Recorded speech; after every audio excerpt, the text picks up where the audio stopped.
In 1980, the heart of Europe lies hidden from the rest of the world behind a veil of deadly radiation. Look beyond the veil to the past and see how it all happened. Similarly to our timeline, this story began in September 1939 when German forces invaded Poland. Emboldened by his victory in Poland, Hitler invaded France a year later and easily took control of Paris and most of France. Despite growing resistance in the countries they occupied, Nazi Germany felt confident enough to launch an attack in Africa in 1942. Their target was the Katanga Plateau, rich in precious metals and rare elements such as rhodium and uranium. These elements would allow the Nazis to create something entirely new: nuclear weapons. With deposits under their control, Nazi scientists were able to make tremendous advancements in the research. On May 1, 1943, Hitler and his allies launched an attack on its arch-enemy, the Soviet Union. The extensively planned offensive involved over 4 million soldiers in a direct strike that came as a complete surprise to Stalin and the Red Army. By the end of 1943, the symbol of the Soviet Union was crushed when Moscow fell to the triumphant Germans.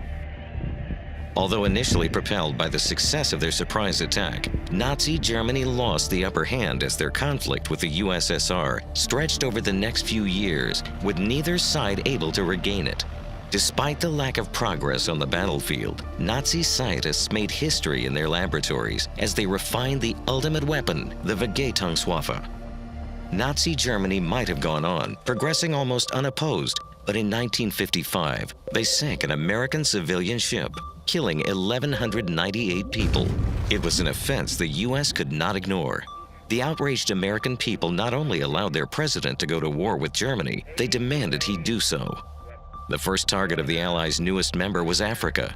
By 1958, the Nazis were cut off from the resources of the Katanga Plateau. Despite this victory against the Axis powers, the Nazis' nuclear program continued forward. Their scientists were already adapting the latest generation of V-3 rockets to carry nuclear warheads. Finally, on May 15, 1960, the Allies launched a massive airborne operation, the Normandy Landing.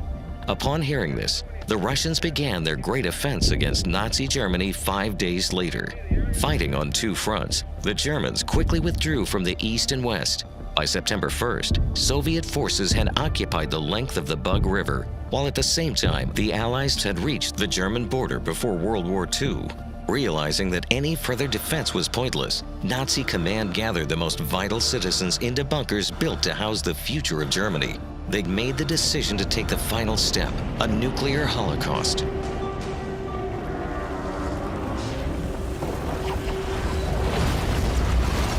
Little did the Nazis know, the Polish resistance had gotten wind of their plan and infiltrated one of the bunkers before the rockets launched.